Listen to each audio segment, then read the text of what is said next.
नमस्कार दोस्तों, स्वागत है आप सभी लोगों का स्टडी ग्लोब्स पर। तबियत का ध्यान जरूर रखिएगा क्योंकि मौसम जो है वो बदल रहा है पूरे भारत के अंदर। चाहे आप लोग लेक्चर को कहीं से भी देख रहे हैं, अपनी तबियत का बहुत अच्छे से ध्यान रखिएगा। चलिए आज हम लोग बात करने वाले हैं कि म्यांमार के अंदर जो कू हुआ था, COUP, कू हम लोग कहते हैं सैनिक शासन।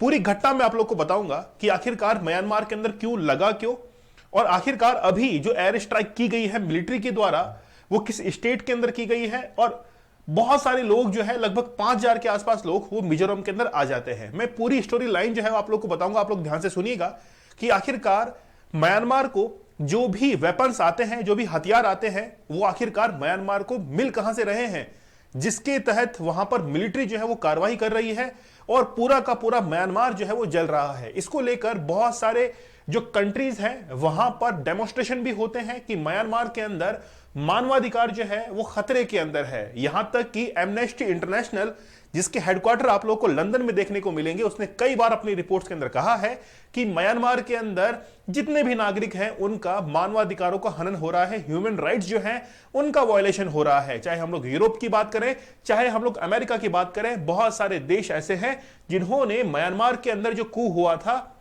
कू COUP, कू मतलब सैनिक शासन जो हुआ था, उसका विरोध किया था। तो आज हम लोग देखेंगे कि ये जो एयर स्ट्राइक हुई है आखिरकार क्यों हुई है और मिजोरम के अंदर ये लोग भागकर जो है वो क्यों आ गए हैं। सबसे पहले मैं आप लोगों को कुछ पिक्चर जो है वो दिखा देता हूं। यहां पर आप लोगों को दो सेनाओं के बीच में भिड़ंत जो है वो देखने को मिलेगी। एक तो है PDF और वहां की है मिलिट्री। ये जो आप लोग सैनिक देख रहे हैं ये है PDF के, जो कि वहां के कुछ ग्रुप्स को मिलाकर एक PDF, एक नई सेना जो है वो बनी है।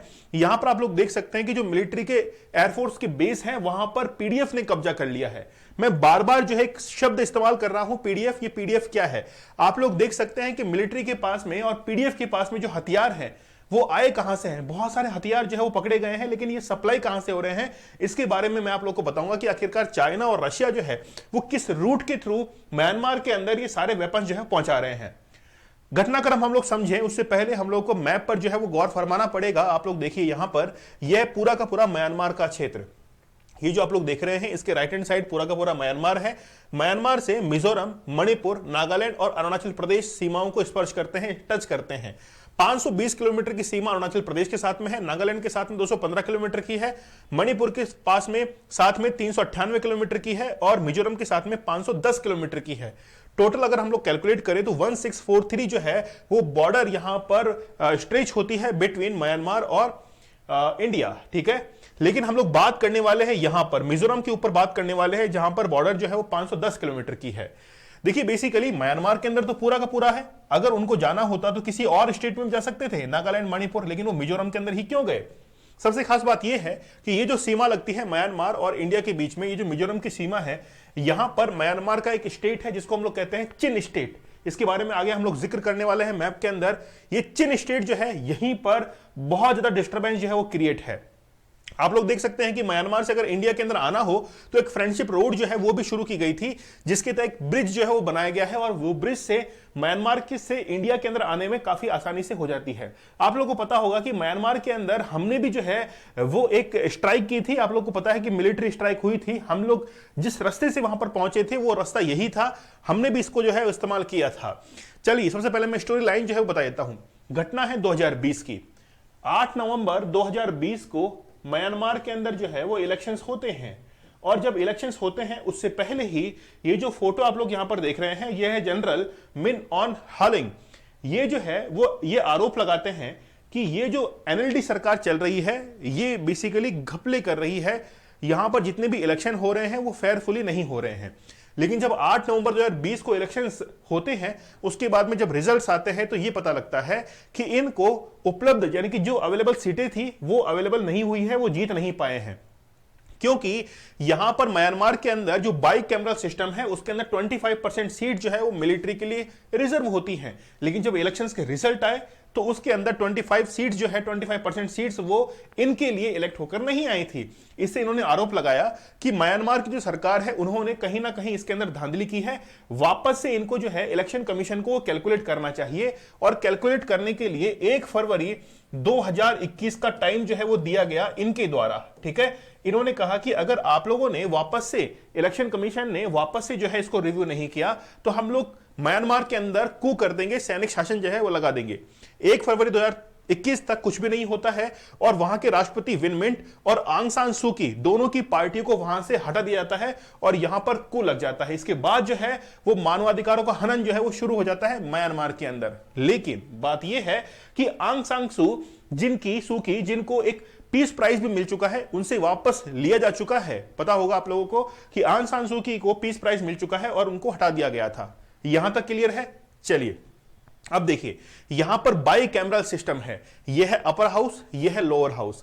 अपर हाउस को हम लोग कहते हैं अमयोथा हलुतवा, है ना, नाम थोड़ा म्यांमार के अंदर ही है। और जो लोअर हाउस है इसको हम लोग कहते हैं पियोथू हलुतवा, ठीक है। अच्छा, टोटल सीट है 440 टोटल सीट है, जिसमें मिलिट्री के लिए रिजर्व है 110 सीट। ये इसका 25% हो गया। लेकिन अगर मैं ये कहूं कि जब इलेक्शंस का रिजल्ट आता है तो 25% जो सीट्स है वो मिलिट्री के लिए रहती ही नहीं है। तो मिलिट्री ने आरोप लगाया कि आपने जो है वो बेसिकली यहां पर धांधली की है। ये जो अपर हाउस यहां पर आप लोग देख सकते हैं, इसमें मिलिट्री के लिए 56 सीट जो है वो रिजर्व है। यहां पर भी जो है रिजल्ट्स के अंदर 25% सीट्स नहीं आती है मिलिट्री के लिए। और इन्होंने फिर इलेक्शन कमीशन से ये कहा कि आप जो है इसको वापस से एक बार रिव्यू कीजिए। 1 फरवरी 2021 तक जो है रिव्यू नहीं हो पाता है और फिर वहां पर कू लग जाता है। आप लोग यहां पर देख सकते हैं कि ये जो है वो म्यांमार की कॉन्स्टिट्यूएंसीज है।